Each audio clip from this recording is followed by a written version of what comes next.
1984, a year depicted by George Orwell as grim, oppressive, and bleak. Screens blaring of propaganda, watching every movement, a past rewritten on a daily, a suppression of individual expression, and a ruthless dictator puppeteering the people to believe anything he says, even if it contradicts itself. This is 1980. Wait. An invasion that would never, ever have happened if I was president, and Joe Biden has led us. These are religious extremists on a jihad really rips the mask against the population. You would fall and prey to this confusion. Horrific medical abuse of children. There can be no middle way in dealing with They transgender. believe that they themselves are God. Transgenderism must be eradicated from public life entirely.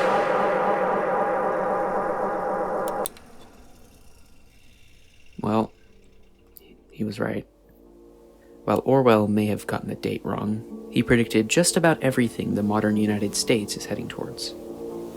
We are currently experiencing a technological boom, and along with it, we've become accustomed to the constant simulation of the modern internet. Knowledge is more accessible than ever, yet it gets buried under an endless void of misinformation and propaganda. Those too stupid or lazy to read even slightly deeper into any topic rely solely on biased news headlines, tweets that source entirely fabricated information, or even just the word of certain especially loud people. This abuse has led to an immense spike in radicalization and brainwashing.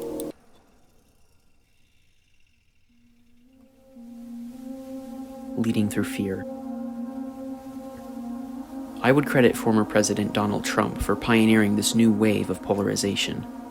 People were used to politicians being relatively boring, just rambling on about, well, politics. Trump threw all of that out the window. Instead of talking about real issues in a civil way, he made up issues and screamed about how detrimental they are to our country, targeting people's insecurities and fears. And put them together, and they would not have done the damage Joe Biden has done to our nation in just a few short years. Not even close. This, intentionally or not, manipulated millions of people into believing anything he said. Eventually, this spread until the entire GOP was thrown deep into the far right, relying on fear-mongering and entirely made-up issues to fuel their thirst for power. The left was forced to adjust to this, also becoming more radicalized. The difference was, the right used fear and bigotry, while the left defended those being targeted. Problem was, fear is a much stronger vice. Fear is what gives them so much power. It didn't matter what was said, as long as people were scared, they'd listen. Over the coming years, certain groups were turned into political devices. For example, the trans community is a main target of the GOP right now. They've been labeled groomers, child abusers, mentally ill, delusional, and even demons by the right. The evidence for any of these claims is, well, non-existent, but it has still managed to turn a massive portion of the country against them. In 2023 alone, over 500 anti-trans bills and laws have been proposed, and states like Florida and Missouri are actively setting up for genocide. This attack on individual autonomy and self-expression is scarily similar to what is portrayed in 1984. Any slight deviance from the specific way the party expects you to be leads to prosecution. The people of Oceania are injected with propaganda daily, which shapes them into mindless, brainwashed slaves to the state, obeying and agreeing with whatever they're told. The party makes up wars and spreads completely fabricated lies about those participating in them, villainizing anyone who doesn't agree with their fascist principles. Seeing the two compared side by side really solidifies how similar they are.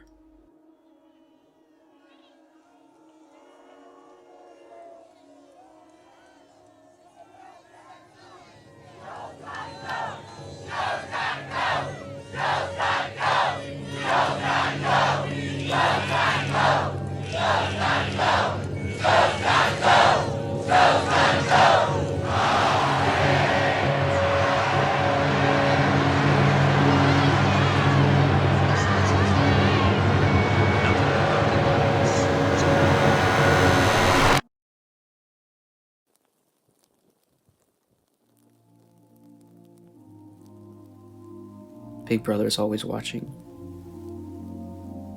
In 1984, it's made very clear from the beginning that every citizen is under constant surveillance. They're kept under watch, primarily through the telescreens placed in just about every corner of the city.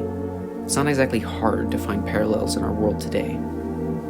Even if we aren't solely being watched for the purpose of making sure we stay in line, our lives and data are being traded and analyzed by basically everyone. Companies like Google or Facebook collect and sell your data to advertisers and create personalized ads that will be most likely to attract your attention, and hopefully money. The past is not safe. One of the largest factors in controlling people is the lack of correct information.